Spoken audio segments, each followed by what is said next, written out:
Hey guys, welcome back to yet another one of my Gotham videos and my review of the 7th episode of Season 4. So I didn't upload a review for Gotham's 6th episode last week, and for a whole bunch of reasons. For starters, I got kinda busy and lost track of time with real life stuff. But there was also the fact that I planned on discussing this entire Professor Pig arc once it comes to an end. For some reason I was under the assumption it was gonna be just this 2-episode Halloween arc. I just totally forgot this is actually the long Halloween on the show. I'm gonna try to make up for that on this review, but there's also the news that the role of Ivy Pepper has been recast, thus replacing Maggie Gyllenhaal with Peyton List. Now I personally dislike this change, considering we've already gotten used to Maggie portraying the role and being transformed to a more by the comic book version of the character. However though, for one reason or the other, they're making that change along with the promise she's gonna go full-on Poison Ivy from the comics. I'm just gonna take a wild guess here and assume she's gonna be playing a bigger role on the series over the course of the second half of the season.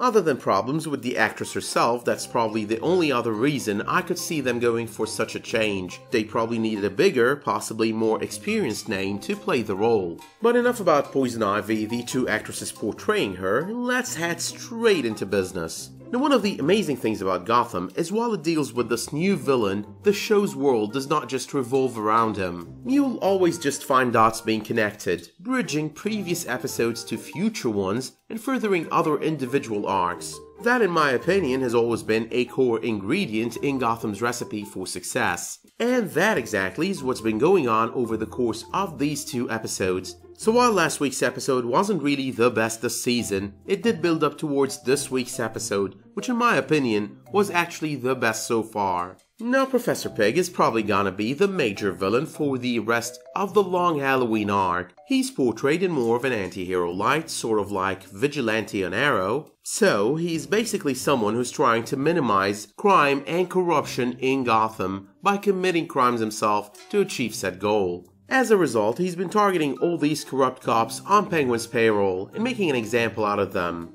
And by the end of last week's episode, he was still at large, only to continue his violent streak on last night's episode, threatening every single member of the GCPD except for Jim Gordon. Now in last night's episode, he did go to explain why he spells his name with a Y, making it short for Pygmalion.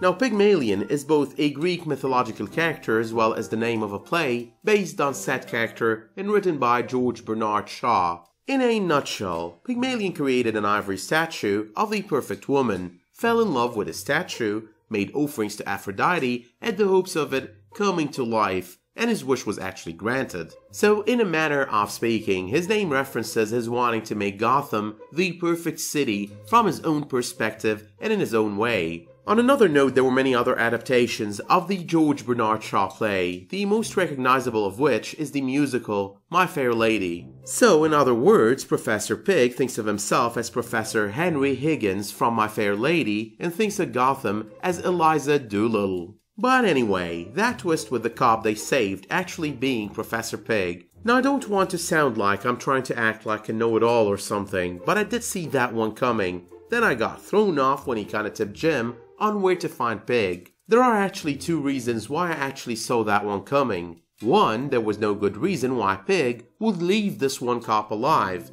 And 2, the first thing that came to my mind was the name of Miloš Kirkov, otherwise known as Berlin. Now Kirkov was the antagonist of the first season of NBC's The Blacklist, and he did put himself in a similarly staged situation. Finally though, Professor Pig does look a lot like Victor Zsasz. However though, they are portrayed by 2 different actors who look pretty much like their siblings of sorts. You really need to look them up on IMDb. But in all cases it's all kind of confusing. On one hand, Victor is conveniently not around because he's visiting with family. But then again, and on the other hand, and as I just mentioned, they're both portrayed by 2 different actors. So was Victor Zsasz just out of the picture to allow for the introduction and subsequent death of the Headhunter? Or are both him and Professor Pig one and the same person, and the usage of 2 different actors on the show is the actual misdirection? Now before I venture any further and start talking straight comments, let me remind you that I've got a $25 Amazon gift card giveaway running through my DCTV videos. And all you need to do to be eligible to win is be a subscriber and drop me a relevant comment down below. I will be announcing the winner on the first DCTV video that I upload on or after the 9th of November.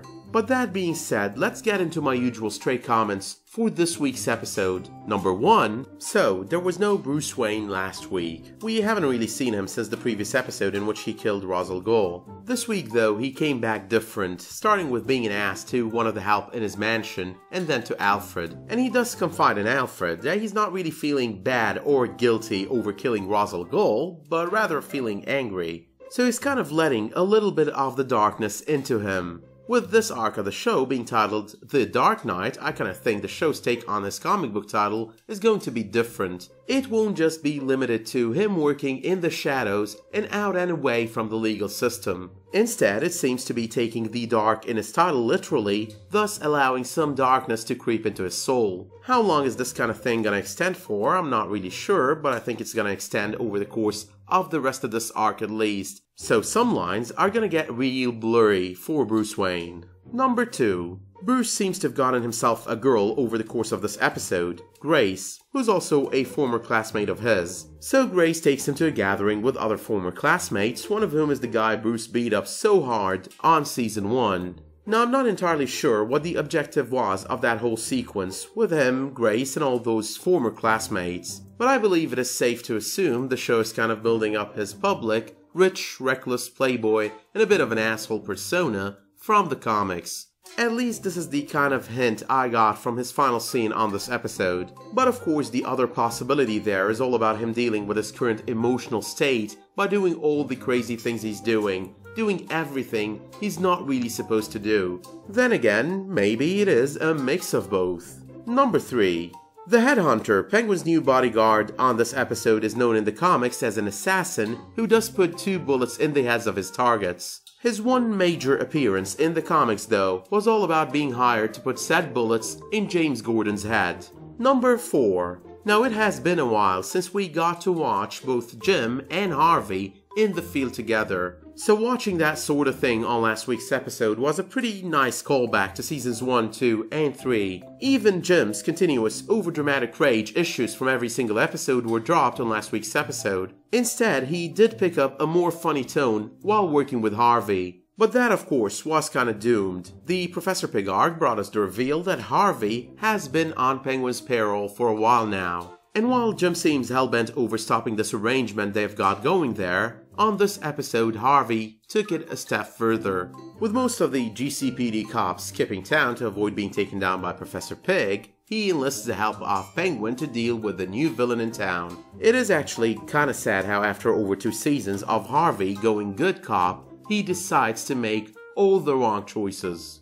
Number 5. Now over the past 3 episodes we've not gotten our eyes on Tabitha. Both Selina and Barbara as well were nowhere to be seen on last week's episode, but the 3 of them are finally back in the same room and Barbara wants to shut down their little operation now that Ra's al Ghul is dead. We're still left though with the question of what it was that Ra's al Ghul passed on to Barbara last time they met during his imprisonment and prior to his death. But that also brings us to number 6. Selina getting herself into trouble there proves that just like Bruce, she has ways to go. It definitely is consistent though with her stubborn nature since the show started a bit over 3 seasons ago. It also counts as a comic book Easter egg and reference. In this case, it refers to how Catwoman would get herself into trouble in the comics and end up being saved by Batman instead of Tabitha in this case. I did love though how Barbara came into the rescue at the very last moment, announcing they're still gonna be working together. I mean, there are a lot of things you kinda know are gonna happen from the very first moment on any given episode. But even though you could kind of predict these little things, the way Gotham gets you from point A to point B is what really makes this show so good.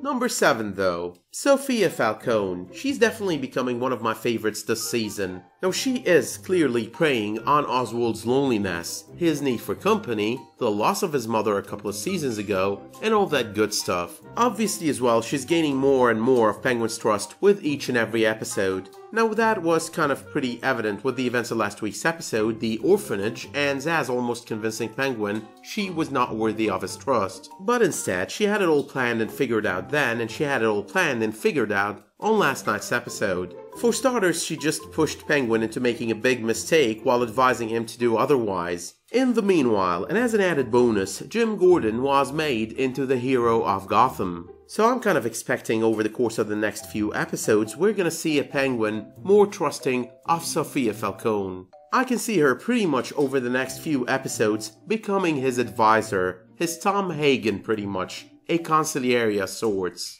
But finally though, number 8. Now Jim's heroism has changed the precinct into a better place, no more accepting Penguin's criminal licenses. But there's also animosity brewing in the background between him and Harvey.